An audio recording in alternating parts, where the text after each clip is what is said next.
When a twin flame runner disappears, it often feels like betrayal. The silence cuts deeper than words, and the absence can feel like abandonment.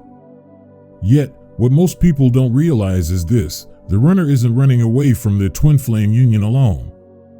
They are running from themselves, from the reflection they see in the connection, and from the uncomfortable truths it reveals. Behind the silence, distance, and confusion lies something much deeper, more spiritual, and more transformative than it appears on the surface. The runner is entering what many spiritual seekers call the dark night of the soul, a stage in the twin flame journey that is as mysterious as it is challenging.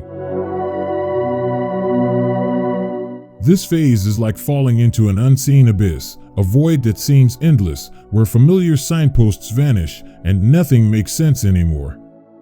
It is as if the life they once knew begins to dissolve before their eyes. Old beliefs that once felt solid begin to fracture and crumble. For the runner, something inside suddenly feels off, yet they cannot fully name it. The hobbies they once enjoyed no longer bring excitement. The career path they once pursued with determination now feels meaningless. The people they once surrounded themselves with begin to feel distant, as though they belong to another lifetime. Even their thoughts sound foreign, like echoes in an empty room. In this void, there is a strange disconnection from everything, from others, from the world, and most painfully, from themselves. In an attempt to escape the growing discomfort, the runner often distracts themselves. They might throw themselves into work, spend more time in social activities, dive into new hobbies, or even enter other romantic relationships.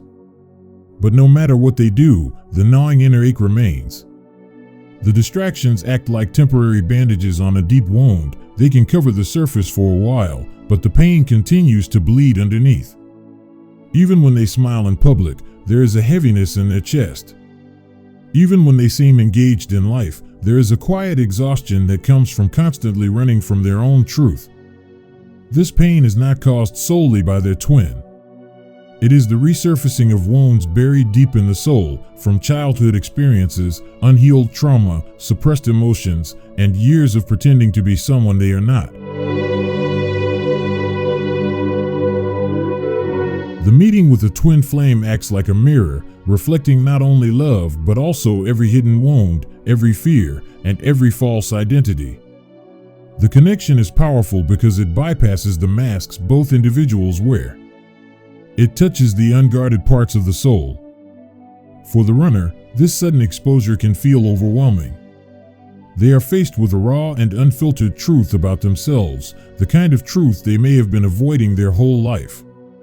They see how they have compromised their authenticity for acceptance. They see how they've built identities to protect themselves from rejection.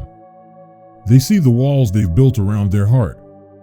And while the bond with their twin can feel like home, it also feels dangerous, because to fully embrace it, they must tear down every wall they've ever built. Many runners aren't ready for that. So they run.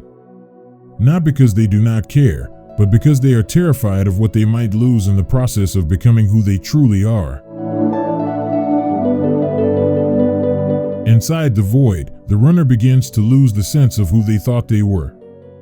The labels, roles, and self-concepts they clung to no longer fit. There is an uncomfortable emptiness where their old identity used to be. They may feel lost, disoriented, and disconnected from reality. Thoughts like "who am I?" and "what's the point?" may circle their mind constantly. At times, they might even question their sanity. This period of dissolution, often described as the breakdown before the breakthrough, is not optional in the twin flame journey. It is the inner death that makes room for spiritual rebirth. Many runners isolate themselves during this phase. They may stop communicating with close friends or family, preferring solitude. While outsiders may interpret this as coldness or withdrawal, it is often a form of self-preservation while they navigate the intense inner transformation taking place. Though this darkness can feel endless, it has a sacred purpose. The dark night of the soul is not about punishment. It is about stripping away illusions, removing everything false so that only truth remains. It dismantles ego identities and forces the soul to surrender. In this space, no title, no possession, and no external relationship can fill the void. The runner is brought to a place of raw authenticity where they must face themselves without distraction. And it is here, in the quiet devastation of the old self, that healing begins. Not instantly, not without struggle, but slowly, steadily, and deeply. As the old identity dissolves, the runner begins to see the roots of their pain. They start recognizing patterns, how their childhood shaped their ability to give and receive love, how past betrayals planted seeds of distrust, how their fear of vulnerability kept them from authentic relationships. They begin to understand that the love they share with their twin was never the problem. The real challenge was believing they were worthy of it. During this time, memories of their twin often resurface, not just the happy ones, but also the moments of emotional intensity that triggered their running. Despite the silence, the love remains alive. It hasn't been erased by distance, it has been buried under fear and confusion.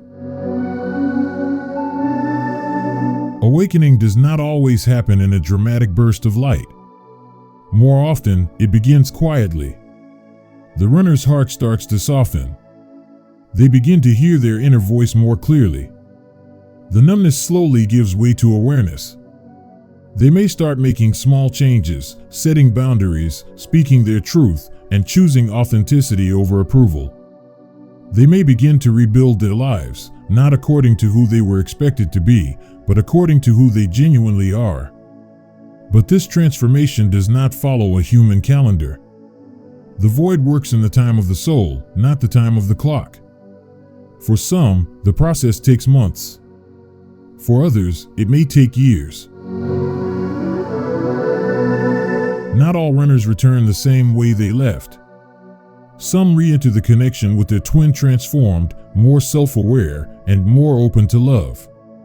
Others may never physically return, yet the bond between the souls remains, healed, silent, but still alive.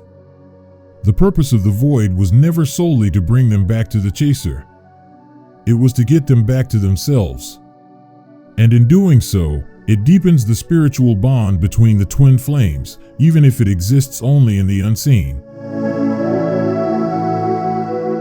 If you are the chaser, waiting and wondering when all of this will end, know this: the runner is not truly lost. They are being reshaped, not for you, but for their own soul's growth. The pain you feel in their absence is part of your transformation. You, too, are learning patience, surrender, and unconditional love.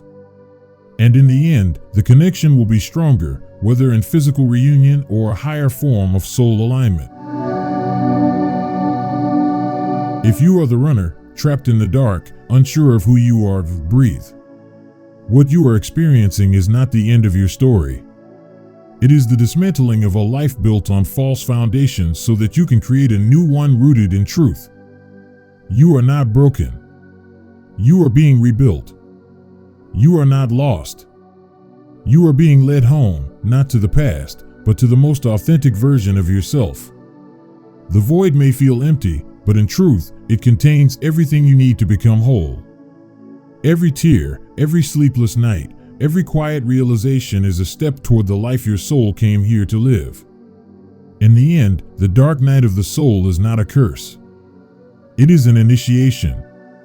It strips away what is false so that what is real can emerge. And for both runner and chaser, it is a journey not just toward reunion, but toward the deepest form of union there is, the union with the self.